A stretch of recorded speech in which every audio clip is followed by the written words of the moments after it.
Hello and welcome to How to Deal When the Shit Gets Real podcast. I'm Rietta. And I'm Connie, and today we are here with KP. So KP, how do you deal when shit gets real? But really, just introduce yourself to our listeners.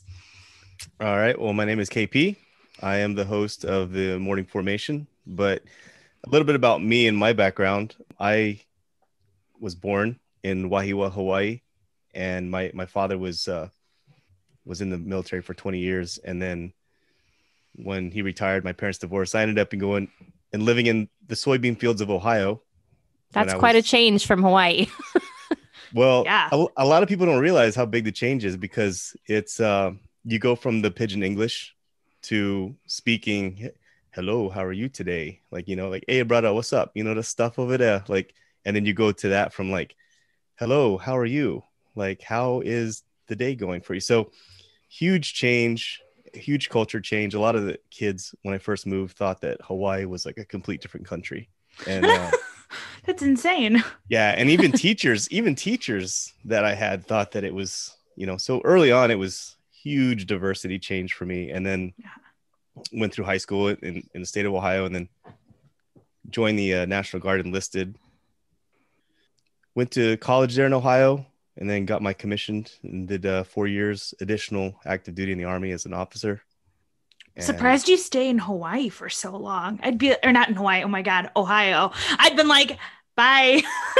But you know what though? When you grow up somewhere like that, you don't appreciate it as much.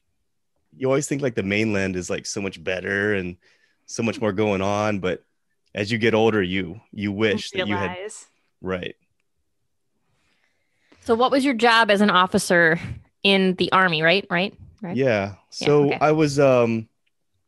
I was truly an ordnance officer, and that it's interesting. We kind of talked about it before, but I wish I had gone infantry or combat arms because the reason I didn't was because my father was drafted for Vietnam and he ended up not going to Vietnam. He ended up finishing up Ranger School and being a grunt.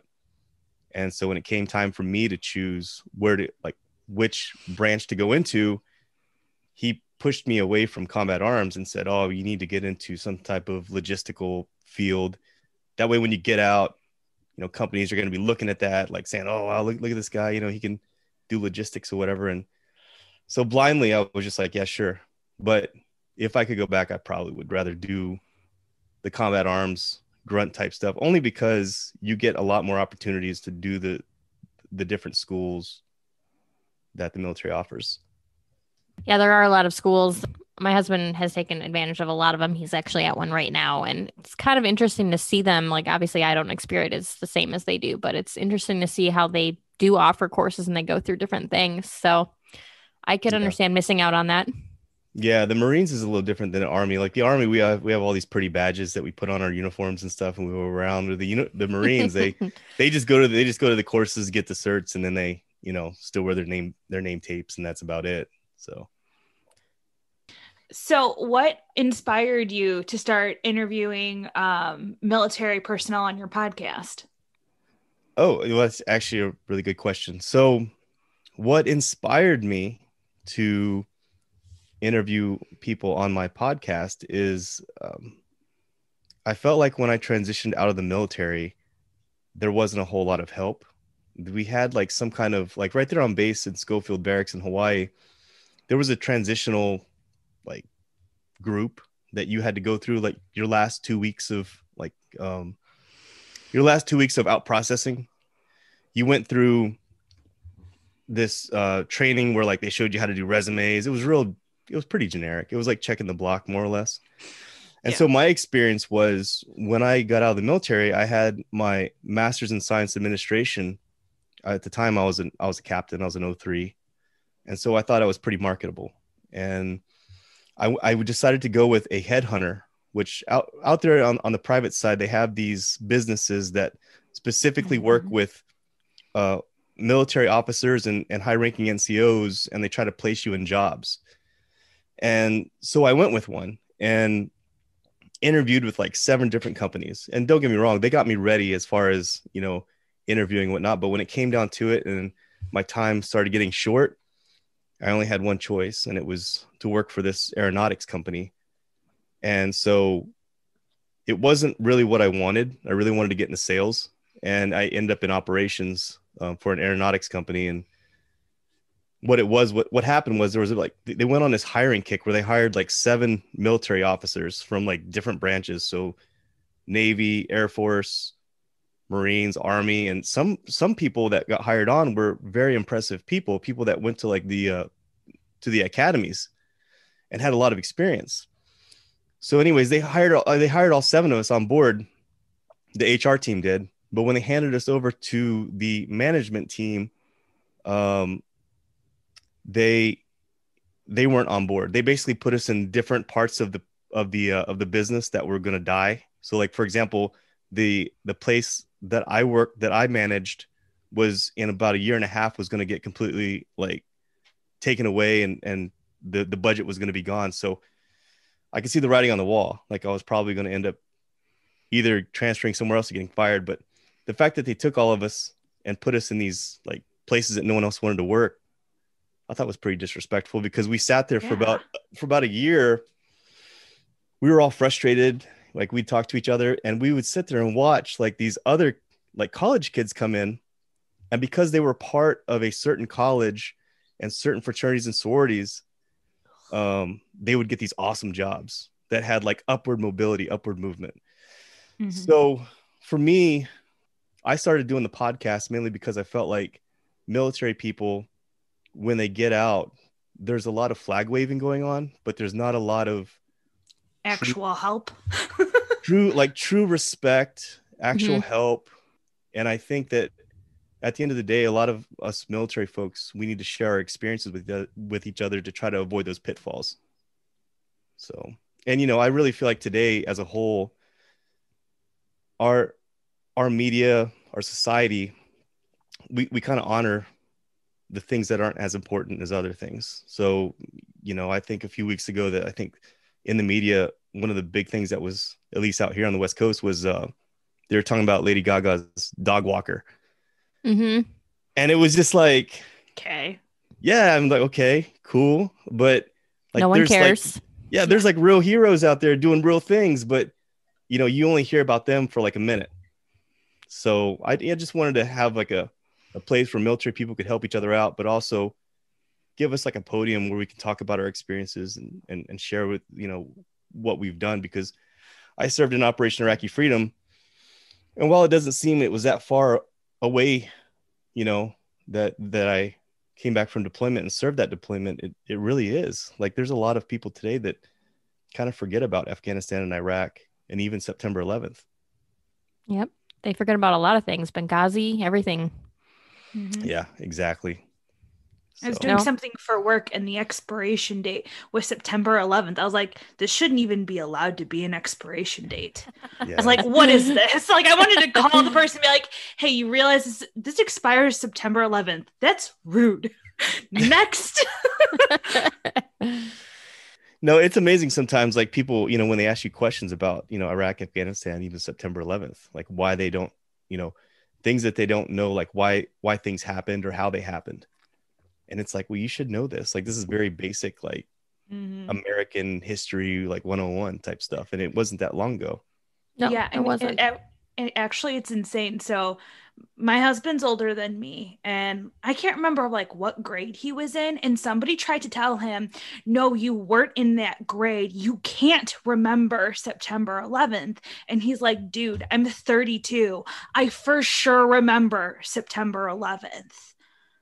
Like, it was like, like, that's insane. Like, I watched the news in my classroom and you're telling me that I couldn't? That's insane. I was like, what? I definitely remember where I was. I was in high school, so I absolutely remember where I was. Yeah, I was very young. I just remember my mom putting on the news and telling me not to look because she didn't want me to see the explosion, like, because it was just on rerun on the news. She didn't really want me to see that. Yeah. That's the only thing that I remember. Yeah, I remember I was hungover I think I was a sophomore. I was a sophomore in college at the time, and I think it was 8 a.m, man. I was watching this stuff, and I was still a little bit hungover. But at the time I was in the National Guard, I was enlisted. And so, of course, every single guard unit out there got put on alert, or whatever. But pretty unreal. So when I decided to continue my military service and become an officer, like, I knew very well that my chances of, deploying to Afghanistan or Iraq was highly likely to happen, Mm-hmm. Yeah. And since you're talking about that, why did you decide to join the military? I know you kind of touched on it, but if you want to go into it more. So that's interesting, actually. So I'm going to take it all the way back to like growing up, right? So when I grew up, my dad was in the military. My mom and dad had a terrible, terrible relationship. And it was a very domestically violent situation, like, growing up. And when my dad got out of the military, and I decided to live with him. So then here I am in Ohio now. And all growing up, I got terrible grades. And it was mainly because of my home life.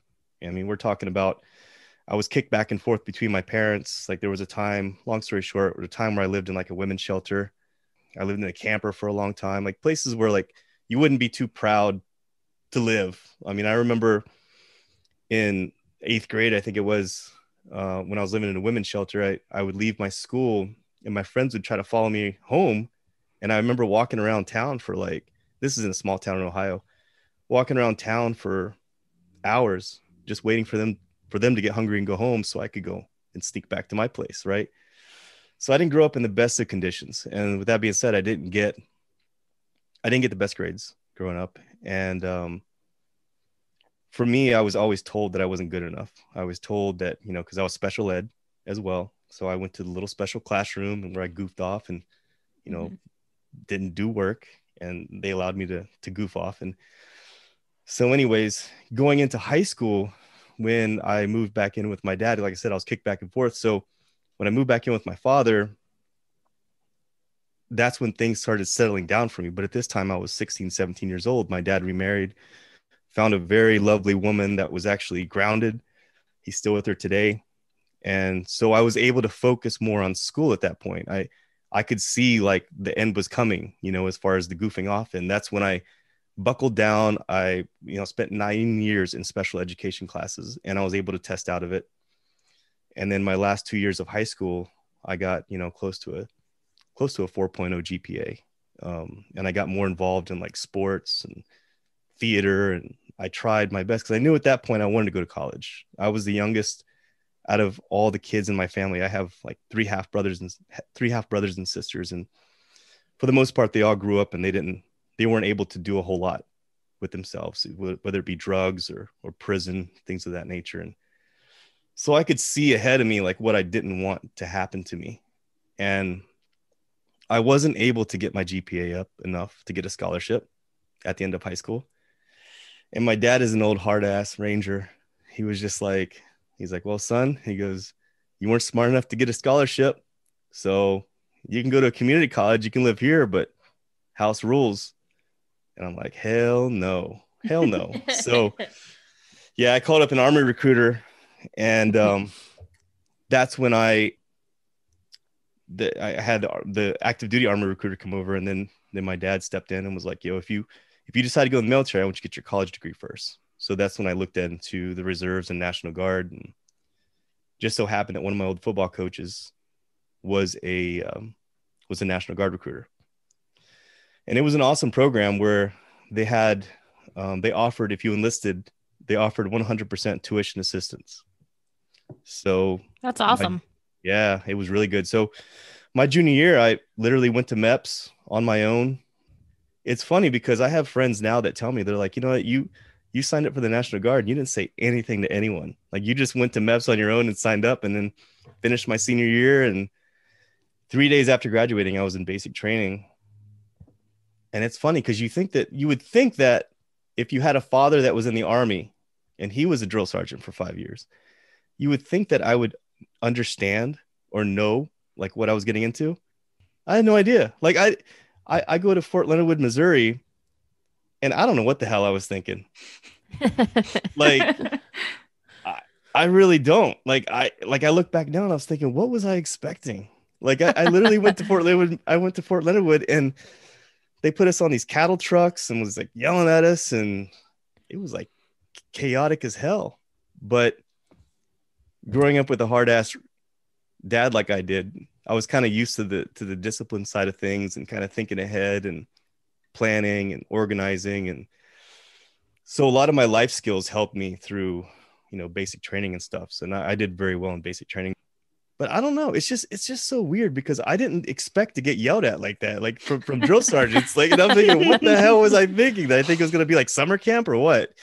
But stupid me, man. I think I was just on cruise control. You never watched Full Metal Jacket? No, I never did. I never watched like the military movies growing up. Oh my God. Nah. So yeah, I mean, I guess it's good that I didn't know, because then I would have probably psyched myself out. True. It was meant to be that you didn't know. Yeah. But I mean, my brother was the same way, like on cruise control, and was like, I don't know what to do. Right. And went to the military, and I think he thought it was going to be like a camp, like a training camp.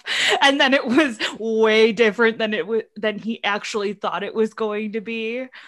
Yeah. So I mean, it was a good experience because I came back in the fall.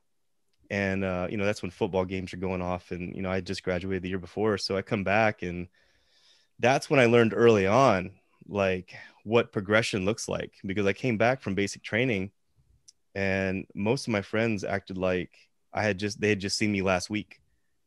I was asking them, so what did you do all summer? And they were like, oh, I don't know. Drank. Nothing. Like, smoked weed. Nothing. Like, and I'm like, Jesus, like I went through all this, I did all these different things, and I was like, wow. And so that would kind of mirror itself again when I went on my deployment, like out of college. Like I can't, when I come back from deployment and I go back to an old pub that I used to go to all the time, and I see the same old people sticking to the chairs and stuff, just drinking the same beer. And I walk in and I'm just like, what's up? Nothing has changed. They're like, what's up? They're like, you guys act like you just saw me last week. I've been gone for a year. They're like, where you been? I'm like, Iraq. It's like a time warp. It's like you step back in time. It's amazing how much, people don't realize, how much time they waste, and how much the military can really accelerate your overall career, I guess, and just things that you can learn, skill sets and things of that nature. Can you tell us exact your steps in the military, like the different things that you did, because you were the reserves, all that stuff? Because I don't know the jargon. Sorry, guys. No, it's all good. Yeah, so the National Guard is the National Guard is interesting because it's actually ran by the state and the national government. So any kind of like state natural disasters that happen, things of that nature, the state can call on you to help take care of that stuff. And the reserves is kind of owned by only the federal government. So when I joined the National Guard, the state of Ohio was actually offering the 100% tuition. It's still considered military, and you can still deploy to like, any kind of like Afghanistan or Iraq. But back then, this was in 98, 99, we weren't in any conflicts at the time. So it didn't look promising that you were going to go anywhere because we weren't involved in anything. And then there's so many different programs. So you're talking about the steps, right? So I enlisted in the National Guard, went to basic training, went to my advanced training, was drilling 1 week in a month while going to college full time. I think it was close to my junior year, my platoon sergeant told me, he's like, well, why don't you consider, because I would go to my unit and I would just do my job. Like I didn't complain. I just went and did my job and got promoted fairly quick there. My platoon sergeant said, why don't you consider becoming an officer since you're in college right now? And I was like, yeah, I'll look into it. So I went to my ROTC department, and that's when I learned about a program. It was called the Simultaneous Membership Program, like a green to gold program. That's where I signed up my junior year to become a cadet. So I went from being enlisted to being a cadet. And what a cadet is a officer in training. I still drilled at my unit, but I wore like this little pip, like a little round disc instead of the actual ranks. And it's kind of an interesting shift because you're not an officer, but you're not enlisted. So technically you're supposed to be rendered as an officer, but it's kind of a joke type thing because you're still, they call them cadidiots when you're a cadet. You're a cadetiot because you're an idiot, right? And you're a cadet. So anyways, finished up my college. And then that's the day that I got my bachelor's degree was the day that I pinned on my butter bar, which is my second lieutenant rank. And I became a commissioned officer. And then I went active duty. And then I was stationed with 25th at Schofield Barracks in Hawaii. And then I had to finish my officer's course. And then, of course, then I went, active duty. And then I went to Hawaii. And then that's when I got my deployment orders right off the bat.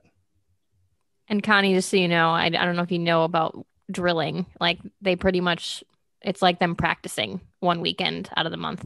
Yeah, I actually had to take military history for my bachelor's degree, so I do know what drilling is. Just make sure you knew that part.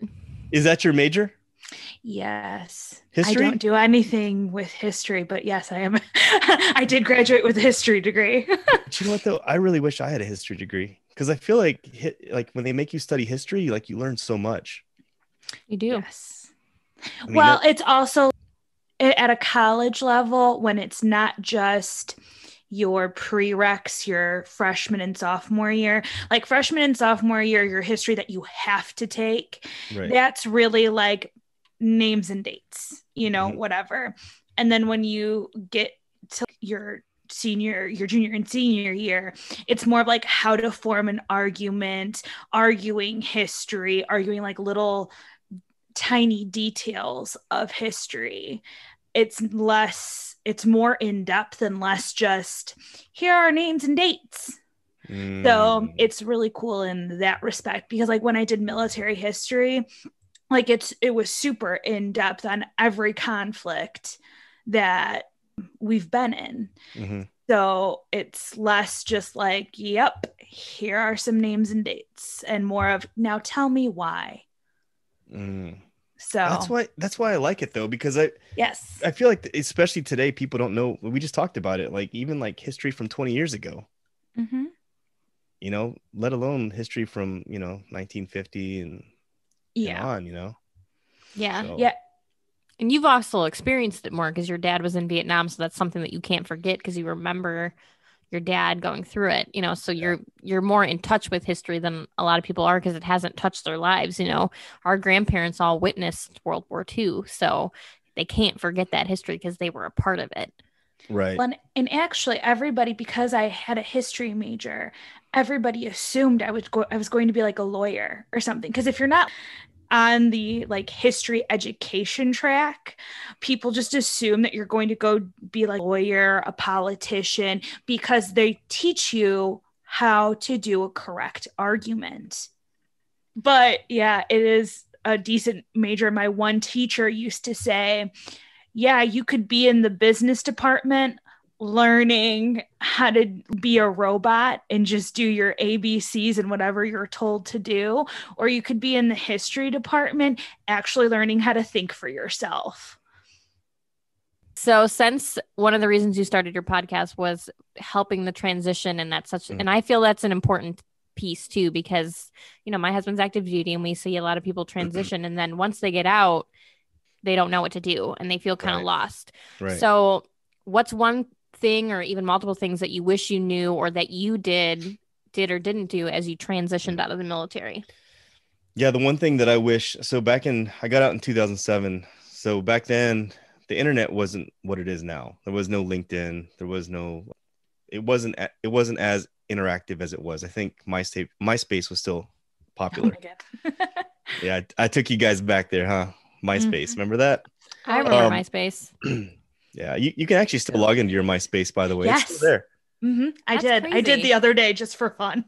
I always describe MySpace as kind of that drunk uncle that lives at the end of the lake.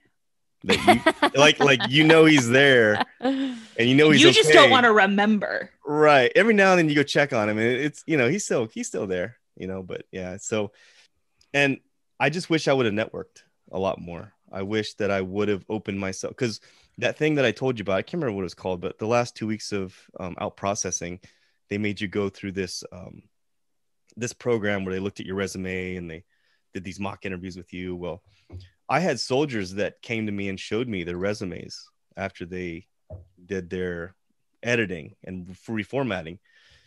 And I thought it looked horrible. I was like, there's no way I'm going through this. Like, I'm just going to go in there and get checked off. Like, I'm not interested in doing their little stuff. I'm better than that. Like, I can do this on my own. Mm-hmm. That's the one thing that I wish I would have been more open to taking the extra, I guess, help, considering, because as I was out processing, I was trying to look for a job in Hawaii and I just didn't have any luck. Because I really did consider staying there. I was working so hard there towards the end of getting my master's degree because, again, I always felt like I was kind of behind the 8 ball compared to everyone else. So I knew that looking ahead, that when I got out, I understood that there was going to be like thousands of other officers in my same boat that were going to be looking for jobs as well. And not only that, but these were officers that went to West Point, the Naval Academy, Air Force Academy. And here I am, just ROTC commission, ordnance officer, whatever, what's going to make me stick out more. So that's when I got my first graduate degree. So I didn't have a whole lot of time to do that networking, so to say, but I wish I'd given myself more time for that specifically. And I wish I would have taken in more help.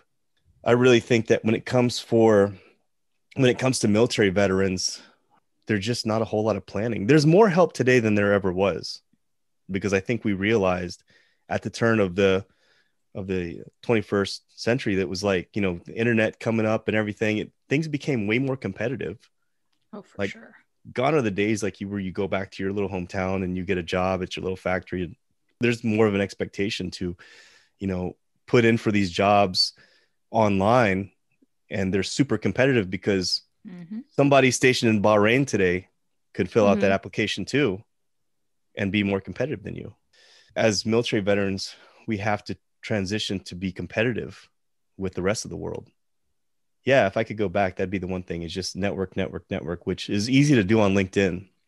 And so I've been digging into that a lot more lately, trying to learn the value of LinkedIn and networking with different people, different organizations, things of that nature. Anyway, so as I was saying, I know the Marine Corps has changed because they've actually added in a program. I think it's called TAP, Transition Assistance Program, to try to help Marines transition. But like you talked about, a lot of them either A, don't know about the program, B, don't take it seriously, or C, just want to get it signed off and they just don't actually care about it. And then they get out and it's like, oh shit, probably should have used that TAP program and I would have be better off.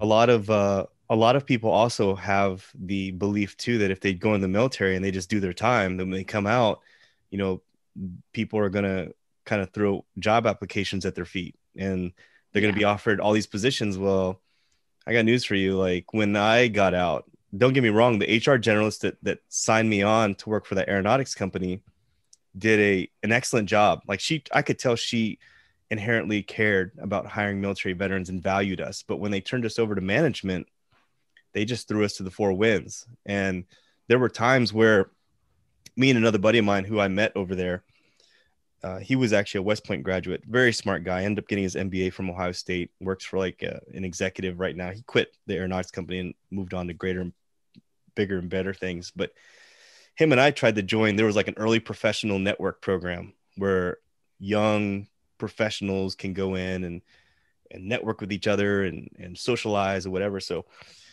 me and him, like, we went to some of these events, and because we didn't, I'm just going to say the names of the colleges, because we didn't go to Purdue, Notre Dame, because this was in Indianapolis. So because we didn't go to one of those colleges there locally and we weren't part of a specific fraternity or sorority, like, we were outcasted. Like, nobody wanted to, they're like, hey, we introduce ourselves. And then that was it. Like, there was no interest in like getting us like involved in anything. So, which is ridiculous that like you have to be from a certain school to be able to qualify.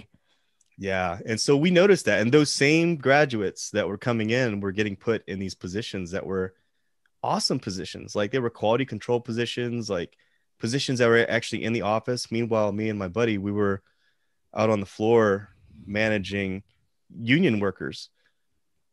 And if you've ever worked in a shop before with union workers, that's a far cry from like the military, because oh yeah, you can't tell people what to do. Like, oh yeah, for sure. I mean, first week I got a grievance for because I moved a filing cabinet in my own cubicle. That's crazy. How dare you rearrange your cubicle? And I was sweeping, and I got grievances on that. And they're like, "That's somebody else's job," and I'm just like, "Well, I didn't know. Like, whose job is it then? Oh, well, you got to fill out this form, and then you got to turn it in. Like, really? It's a lot of corporate BS. Just to move this, 3 feet that way, I got to do that. Like, I can't sweep my own cubicle. So, I mean, I think a lot of the other supervisors that were there too saw the young military folks coming in as a threat. I mean, at the time I was 27 years old, had a master's degree, and a lot of the other guys there that were supervisors like me, were lucky to have a bachelor's degree. I actually caught one of them one day talking some smack.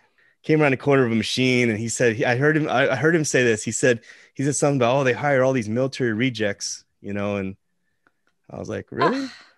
And so rude. Yeah. So we had a little conversation, but that was just that was just kind of an insight on how we were viewed. We weren't really, in my opinion, there were people there that respected us and appreciated us, but there were a lot of people there. It wasn't like in the military where we mentor each other, we help each other out. They saw us as a threat. It's hard to find that in a corporate job in general, in any job, finding like an actual team to work with versus people just trying to claw their way up and they don't care who gets in the way. Yeah. Or how rude they are. And I feel like your military experience, if anything, should give you a higher ranking on the stats, not lower, because like you have real life hands-on experience. I mean, like maybe not all of them, but obviously you've got your bachelor's and your master's, and you have all this hands-on experience, and that puts you lower on the rung. Like that just seems ass backwards to me. Yeah. And like I said, the HR generalist, like I think she really cared, and she wanted to get us in the door. But the problem was once she handed us over to the other side, which was the management side, it was up to them to put us in the right spots. And they really put us in spots that no one else wanted. And it was frustrating. I was very fortunate because I had a pretty good department. The guys that worked for me, they were a union, but they were overall, they were pretty fair, pretty honest guys. I respected them. They respected me. And one of the things that I did do, because I didn't have the technical knowledge, like I didn't understand how to read blueprints. I was kind of learning on the go. I was really at their mercy when it came to knowledge, and they knew it and I knew it. So all I really had to go on was respect. A lot of times in my meetings, whenever I would try to explain things, I would go back to my military experience, and I would talk about, hey, there was a time when this happened to me, and nobody told me to do it, but I did it on my own because it was the right thing to do. And but I would have those kind of conversations with them. So, and they, I think that helped us see eye to eye, where they respected my experience because I would bring it up and talk about it. But that's all I had to go on. So I was fortunate on one hand to have the specific department that I had, because they really helped me out. Like they would tell me like straight up, like, look, this is wrong. This should be right. And they kept me there as long as I was there for a little while, but they're the reasons why I stayed as long as I did. I mean, at least you had that. I mean, that's something to be. Could have been worse. Yeah, exactly. Could have been worse. And there was one supervisor there. I want to say this. There was one supervisor there. He was former Air Force. And to this day, I still talk to him. And he actually helped me out a lot. He was, his name was Kenny. He did his best to try to catch me up to speed on things. And so, yeah, it was very limited as far as the help. To go from such a place where you're so supported to a place where you only have support here and there, it had to be hard. And it probably made you miss an aspect of that. So do you miss like parts of the military life and the brotherhood, or not so much anymore since it's been so long? Yeah, so that's actually a really, really good question, because that's the hardest part right there, is when you get out and you realize that everything that you've been through in the military, the camaraderie and the reciprocity that you have with so many people, is not necessarily on the civilian side. And if you really think that people out here care, I mean, people care, but they don't care as much as they should care about you making the sacrifice to join the military, because there's a lot of things that people don't take into account. about the military. Whether you deploy or not, you still make a lot of sacrifices of going places that you don't necessarily want to go, picking up and leaving your family behind, just the lifestyle in general. It's a very tough life to live, to be in the military, only because there's so much moving around, so much last minute things going on or whatever. It's 24/7 basically. You can get called to do anything 24/7. So when you get out within the first like few years, yeah, you miss it a lot. You think about like, oh, maybe I should. And some people do go back in. Either they go back in active duty or they go back in reserves, and because they do miss that part, that I mentioned, the camaraderie and the reciprocity that you once had. And in the military, you understand like what you're doing. You understand how everything works. So, and when you go out in the civilian side, things are so much more different. And I think that's the important message that for a lot of veterans to know today, was that when you get out of the military, you're going to have to learn how to fight for jobs, not like physically fight, but like you're going to have to learn how to be competitive. You're going to have to learn how to do things that were taught to people that rose through the ranks of that specific business that you're in, that you may not have learned. Got to interview well and do all those things. Exactly. And, here I am talking, and Connie was, I was talking earlier, and I didn't even realize that I was using jargon so much. And that's another thing too, is understanding like the level that, people know the jargon. That's challenging, because explaining what you did in the military, how does this apply? For me, for like when I wanted to get into sales, they're like, well, how, like, what, you have no sales experience. So what makes you think you would be good at this? If I was a 24 or a 27-year-old guy that had just been in the military and had these odd jobs in sales, I could go back and talk about that.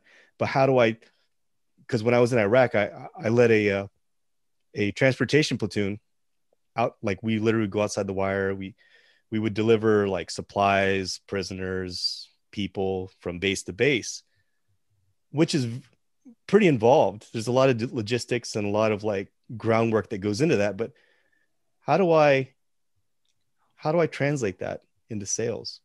Like I spent the last 4 or 5 years doing this specific job over here.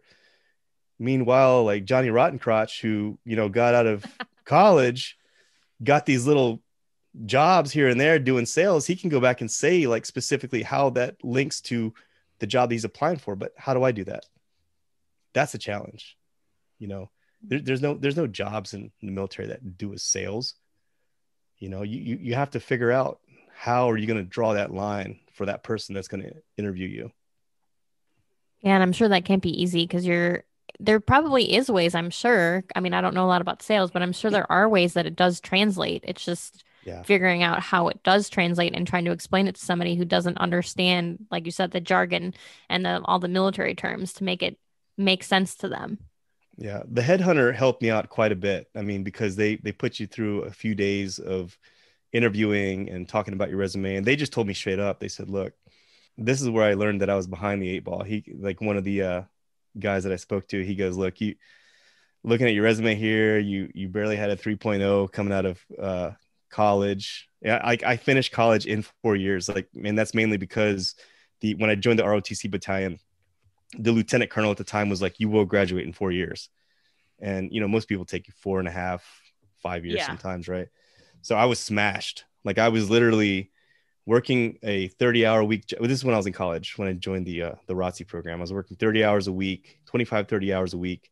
I was in ROTC. I was doing my National Guard stuff. I was taking on average 20 credit hours per quarter. And I was doing physical fitness training 3 days a week. So it's a lot.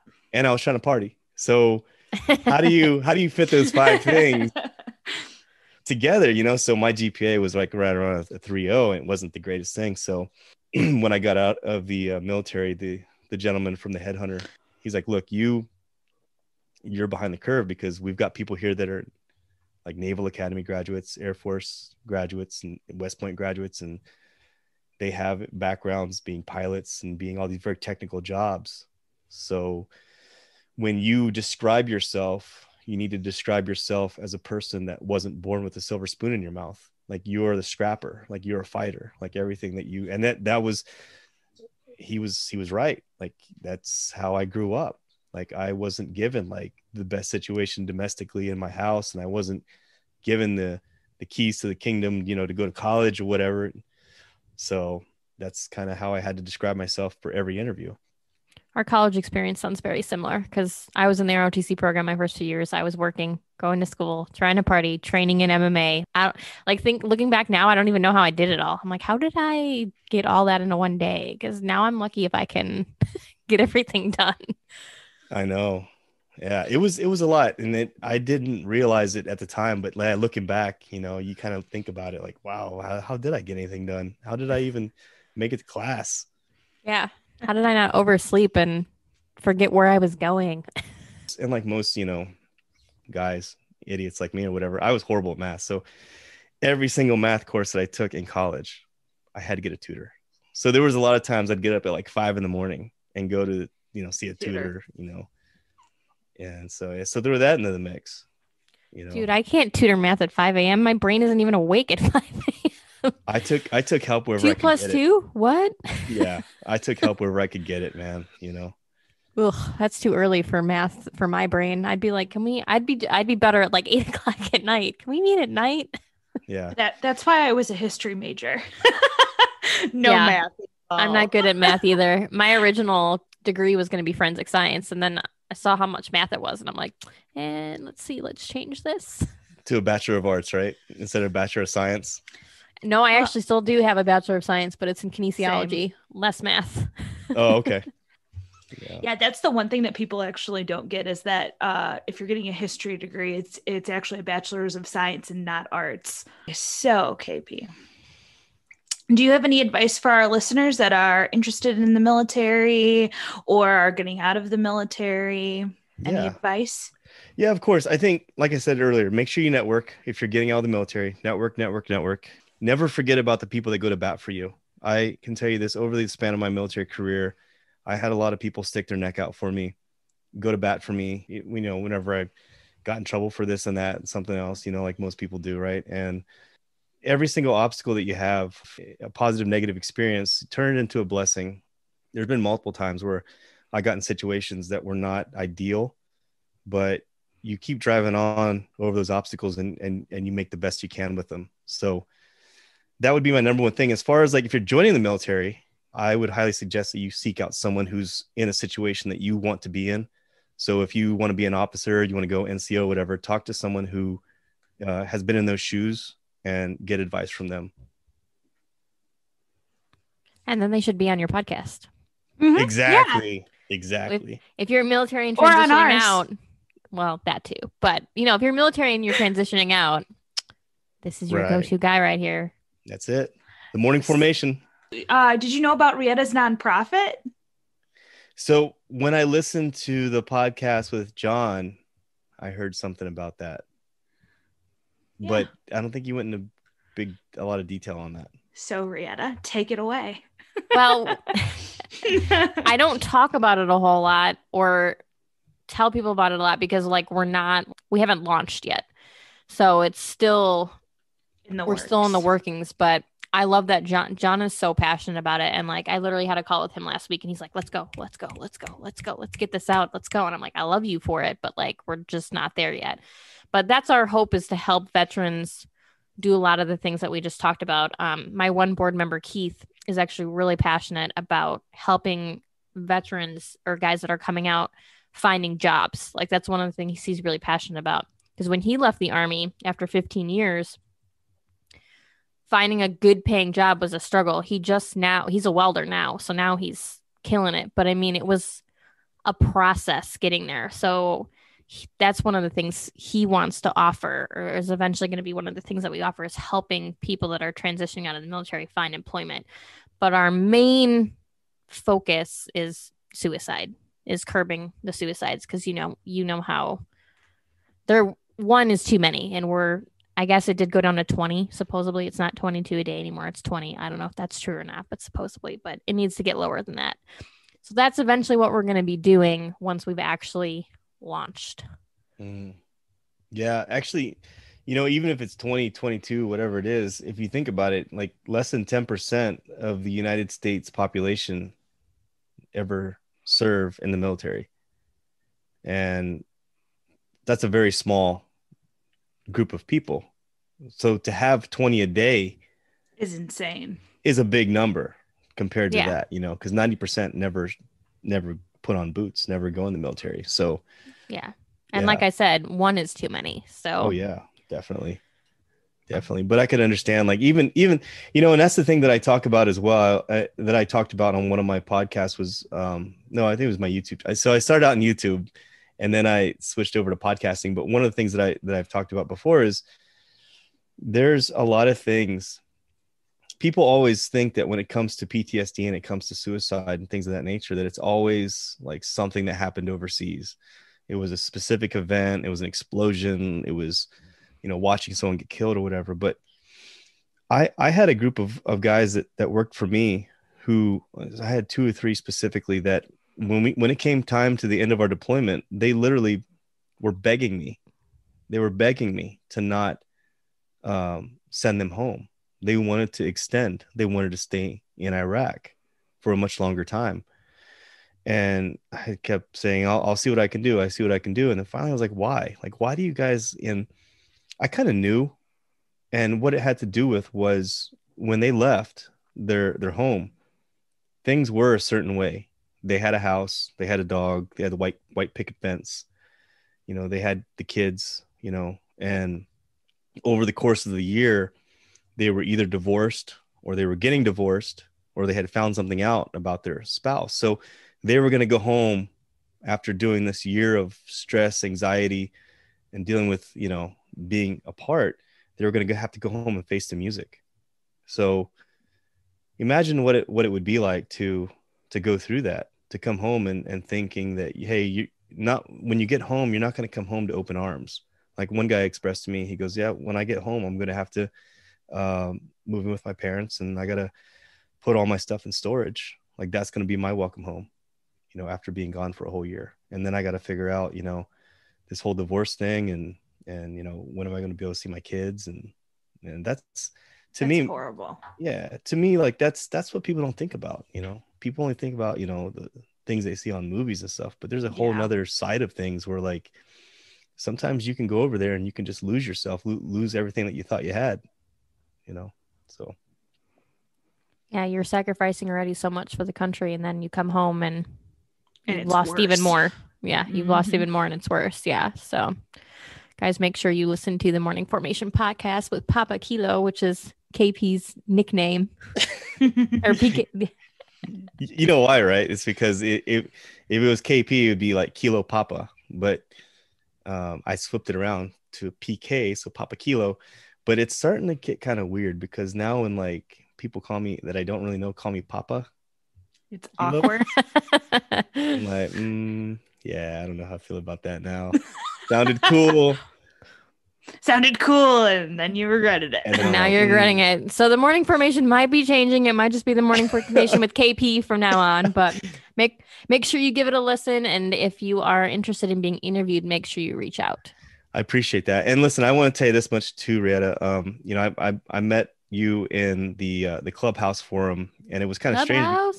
Clubhouse, right? And so I gotta say this: I really appreciate all your help. I appreciate you. Like you were like the first person I could connect with and communicate with about this whole podcasting thing, because I don't have a lot of support like where I'm at. I can't talk to my buddies around here about podcasting, and they think I'm a weirdo. But and I mean, we are weird. I mean, Connie and I are weird too. So let's be real. I'm glad that weirdos can connect. And weirdos unite. Weirdos unite. And so no, I just want to say thank you for everything. Thank you for the advice and just listening to like some things I bounce off you, like, hey, what do you think of this, what do you think of that? So appreciate it. Absolutely, anytime. And thank you for being our guest. We're glad you were here. My honor. And you two, by the way, you two have a special connection as well. Like I've listened to your podcast before, and the way you guys have your conversations is I find myself like laughing a lot, like, and just kind of smiling because it's cool. I'm glad somebody laughs. No, that's our hope. We think we're funny.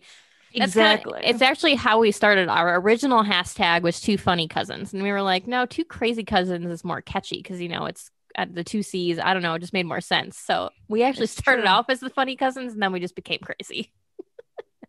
And then I think I just always said like, we're two crazy cousins doing whatever. So just stuck. And it stuck. And then I tried changing it up and it's all right.